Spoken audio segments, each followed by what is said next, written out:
আজকে আমরা খুবই গুরুত্বপূর্ণ একটা টপিক দেখব, যেটা হলো কি ভারতীয় সংবিধানের কিছু প্রশ্ন, যেটা পলিটিক্যাল সায়েন্সে আছে তোমাদের।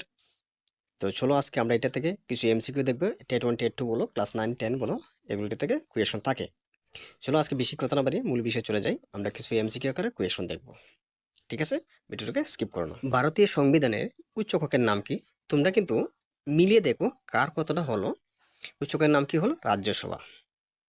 পরবর্তী কোয়েশন, ভারতীয় সংসদের নিম্নকক্ষের নাম কি? তোমরা আইডিয়া করো কি হবে।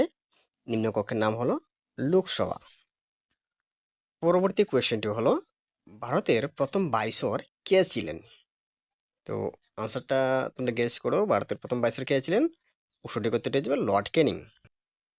4 নাম্বার কোয়েশ্চন, ভারতের শেষ ভাইসরয় কে ছিলেন? তোমরা টাইমার দিয়ে দিলাম, তোমরা দেখো শেষ ভাইসরয়, ভারতের শেষ ভাইসরয় কে ছিলেন?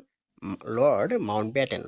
পরবর্তী কোয়েশ্চেনটি হলো, ভারতের প্রথম গভর্নর জেনারেল কে ছিলেন? সঠিক উত্তরটি হয়ে যাবে কি লর্ড উইলিয়াম বেন্টিং। কি হবে? Lord William Bentinck. 6 নম্বর কোয়েশ্চেনটি হবে কি, পৃথিবীর মধ্যে সর্ববৃহৎ লিখিত সংবিধান কোন দেশের? তো এর সঠিক উত্তরটি হয়ে যাবে কি মানে ভারতবর্ষে। ভারতের সংবিধানকে বলা হয় পৃথিবীর সর্ববৃহৎ মানে লিখিত সংবিধান। এখন পর্যন্ত যারা চ্যানেলটিকে সাবস্ক্রাইব করোনি, প্লিজ তাদেরকে আমি বলবো চ্যানেলটিকে সাবস্ক্রাইব করে পাশে নোটিফিকেশন বেলটি বাজিয়ে রাখো, এবং পরবর্তী আপডেট পাওয়ার জন্য আমি এই ধরনের প্রতিদিন কিছু গুরুত্বপূর্ণ, কমন এবং তোমাদের মোস্ট ইম্পর্টেন্ট কিছু কোয়েশন আমি নিয়ে আসবো প্রত্যেক দিন। ঠিক আছে। হাইকোর্টের বিচারপতি ও প্রধান বিচারপতিদের নিয়োগকর্তাকে? খুব গুরুত্বপূর্ণ প্রশ্ন। তো এটার আনসার কি হবে? রাষ্ট্রপতি। রাষ্ট্রপতি হাইকোর্ট এবং প্রধান বিচারপতিদের নিয়োগ করেন। পরবর্তী কোয়েশ্চেনটি হলো, রাজ্যসভায় সর্বাধিক কত সংখ্যক মানে সদস্য থাকতে পারে? খুব গুরুত্বপূর্ণ কিন্তু পলিটিক্যাল সায়েন্সের এই প্রশ্নটা। তাহলে সেটার আনসারটা কি হবে? সেটার আনসারটা হয়ে যাবে 250 জন। ভারতের প্রথম উপরাষ্ট্রপতি কে ছিলেন? এই প্রশ্নটা খুব খুব গুরুত্বপূর্ণ। এটা তোমরা প্রত্যেকে জানো, আমি জানি, আশা করি। তাহলে আনসারটা কি হবে? ডক্টর সর্বপল্লী রাধাকৃষ্ণন। এখনের প্রশ্নটা হলো, লোকসভায় সভাপতিত্ব কে করেন? লোকসভায় সভাপতিত্ব কে করেন? আনসারটা হয়ে যাবে কি লোকসভার স্পিকার। লোকসভার স্পিকারই তো ওই জায়গাতে সভাপতিত্ব করেন। প্রশ্নটা হলো, রাজ্যসভার অধিবেশনে কে সভাপতিত্ব করেন? এর যে সঠিক আনসার, সঠিক আনসারটা হচ্ছে উপরাষ্ট্রপতি।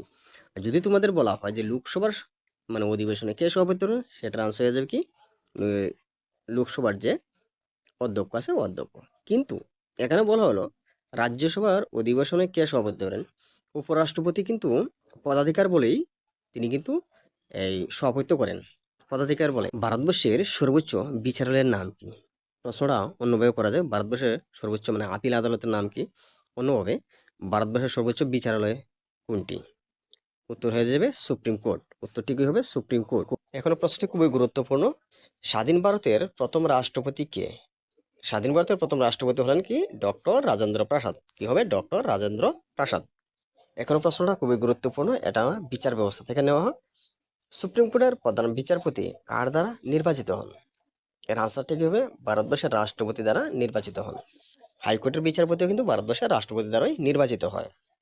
খুব খুব গুরুত্বপূর্ণ একটি প্রশ্ন, ভেরি ইম্পর্টেন্ট। ভারতীয় সংবিধানে কোন অংশটি সংবিধান ব্যাখ্যায় সাহায্য করে? এই যে প্রশ্নটা খুবই গুরুত্বপূর্ণ এবং প্রত্যেকটা বইয়ের মধ্যে এটা পাওয়া যায়। এটার আনসারটা কি হবে? এটার আনসারটা হয়ে যাবে প্রস্তাবনা। এটার আনসারটা কি হবে? প্রস্তাবনা। খুব গুরুত্বপূর্ণ একটি প্রশ্ন, কে ভারতীয় সংবিধানকে মূল সামাজিক একটি নথি হিসেবে উল্লেখ করেছেন? জি অস্টিন। এটার আনসারটা কি? জি অস্টিন।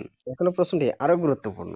কেন আমরা প্রশ্নটাকে গুরুত্বপূর্ণ বললাম? দেখো, স্বাধীন ভারতের প্রথম প্রধানমন্ত্রী কে হন? ভারতবর্ষ যখন স্বাধীন হয়েছিল তখনকার সময় প্রধানমন্ত্রী কে হয়েছিল? সেটার আনসার হয়ে যাবে পণ্ডিত জওহরলাল নেহরু। এটার আনসার কি? পণ্ডিত জওহরলাল নেহরু। এখন প্রশ্নটি হলো, গণপরিষদের প্রথম সভাপতি কে হন? প্রশ্নটা হলো, গণপরিষদের প্রথম সভাপতি কে? আনসারটা হচ্ছে ডক্টর রাজেন্দ্র প্রসাদ। ডক্টর কি? রাজেন্দ্র প্রসাদ। এখন প্রশ্নটা খুবই গুরুত্বপূর্ণ, যখনকার সময় লিখি তখনকার খুব খুব গুরুত্বপূর্ণ লাগছিল আমার কাছে। মানে কোন দেশের সংবিধানকে আইনজীবীদের মানে স্বর্গরাজ্য বলা হয়? ঠিক আছে। তো সেটার আনসারটা কি হয়ে যায়? সেটার আনসারটা হয়ে যাবে কি ভারত। লাস্ট কোয়েশ্চনটি দেখার আগে তোমাদের কাছে একটাই রিকোয়েস্ট থাকবে, যারা এখন পর্যন্ত চ্যানেলটিকে সাবস্ক্রাইব করনি, প্লিজ সাবস্ক্রাইব করে নোটিফিকেশন বেলটি অন করে রাখো এবং পরবর্তী আপডেট পাওয়ার জন্য। চলো আমরা শেষ কোয়েশনটা দেখে নিই। বিদেশে বসবাসকারী ভারতীয়দের জন্য দ্বৈত নাগরিকত্ব আইন ভারত সরকার কবে পাস করেন? সেটির আনসারটি হয়ে যাবে কি 2003 সালে। Thanks for watching this video.